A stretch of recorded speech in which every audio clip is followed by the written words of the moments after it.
வந்தாலும் வாழ வைக்கன்னு பேர் போனது தான் நம்ம சென்னை. இந்த சென்னையிலே கொடூரமான சம்பவம் நடந்து மர்மமான ஒரு இடமும் இருக்கு.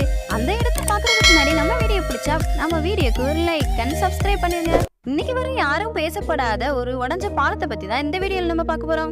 இந்த பாலம் சென்னையில பெசன்ட் நகர் ஏரியால இருக்கு. இந்த பாலத்தை மீனவர்கள் ஈஸியா மீன் பிடிக்கிறதுக்கும் அவங்க அங்க நடந்து போறதுக்காக தான் கட்டப்பட்டதான். எதிர்பாராம ஒரு நாள் கடல் சீற்றத்தினால அங்க பாலத்துல அலைகள் வந்து மோதினால அந்த பாலம் தாங்காம இடிஞ்சு விழுந்திருக்கு. அதுல இருந்து அந்த பாலத்துக்கு யாரும் நடமாட்டம் இல்லாததுனால அங்க பல கொடூரமான சம்பவங்களும் நடந்திருக்குது. அங்க பல பேர் பல பெண்களை தவறா நடத்தியும் அவங்கள தாக்கப்பட்டு கொலை செஞ்சதாகவும் சொல்றாங்க. இன்னொரு விஷயம் என்னன்னா, அங்க முகம் தெரியாத நிறைய இறந்த உடல்களும் கிடந்திருக்குது. அங்க நிறைய விபத்துகளும் நடக்குமா. அந்த சைடு மீன் பிடிக்க போறவங்க சொல்றது என்னன்னா, நாங்க நைட்டும் விடிய காலையில மீன் பிடிக்க போறப்போ அங்க ஒரு பெண்ணு அழுகுற மாதிரியும் கத்துற மாதிரியும் சத்தம் கேட்டுக்கிட்டே இருக்கும். இதனால நாங்க ரொம்ப பயந்து போயிட்டதாகவும் அவங்க சொல்றாங்க.